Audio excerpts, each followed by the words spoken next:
अल्लाह तबारक व ताला की कुदरत, ताकत और उसका पोशीदा इरादा हमारी फहम व अक्ल से मावरा है। अगर हम इसकी कुदरत को जान लें तो शायद हम सद्दे से सर उठाने की हिम्मत न करें।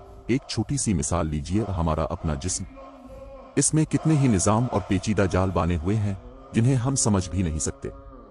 हम दिन रात गुनाह करते हैं, लेकिन कभी सोचा है कि फिर भी हमारा जिस्म सलामत रहता है? ये उसी रब करीम का करम है कि बावजूद नाफरमानियों के इसका बनाया हुआ निज़ाम चलता रहता है। मजाल है कि उसकी इजाज़त के बगैर एक रग भी टूट जाए।